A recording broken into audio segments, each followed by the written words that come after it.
রাজধানীর আগারগাঁও নির্বাচন ভবন এবং এর আশেপাশের সড়কে গড়ে ওঠা অস্থায়ী কেকপট্টিতে রাতে অভিযান চালিয়েছে যৌথ বাহিনী। এই অভিযানের পর রাজধানীর আগারগাঁয়ের যে নতুন সড়ক এবং আশেপাশের যে সড়কগুলো রয়েছে সেই আশেপাশের সড়কগুলোতে কেকের যে দোকান গড়ে উঠেছিল সেগুলোতে কিন্তু উচ্ছেদ অভিযান পরিচালনা করা হয় এবং আজ থেকে এখানে আর কোনো কেকের ব্যবসা বা এখানে যারা অস্থায়ী ফুটপাতে দোকান রয়েছে সেই দোকানগুলো আজ থেকে বসতে দেওয়া হবে না, তেমনটি কিন্তু আমরা দেখেছি। এবং এই অভিযানের পর আজকে আমরা এখানে এসেছি এবং আপনাদেরকে দেখাচ্ছিলাম এই মুহূর্তে যে অস্থায়ী কেকপট্টি গড়ে উঠেছিল আগারগাঁ নির্বাচন ভবনের সামনে, যে অস্থায়ী কেকপট্টি গড়ে উঠেছিল সেখানে কিন্তু আজকে এখন পর্যন্ত কোনো দোকান বসেনি এবং এখন পর্যন্ত কোনো দোকান বসতে দেওয়া হচ্ছে না। এবং আমরা দেখেছি যে অনেকেই কিন্তু দোকান নিয়ে এসেছেন বসার জন্য,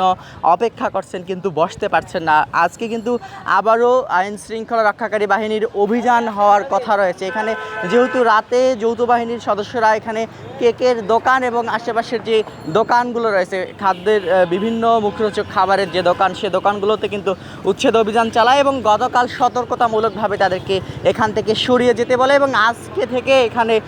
যাতে করে কোনো দোকান না বসান তারা, সেটি কিন্তু সতর্ক করে দিয়েছিল আইন শৃঙ্খলা রক্ষাকারী বাহিনী। সে তাদের সতর্কতামূলক বার্তার পর আমরা দেখেছি এখানে এসে এখন পর্যন্ত কোনো দোকান বসেনি, কেকের দোকান বসেনি এখন পর্যন্ত।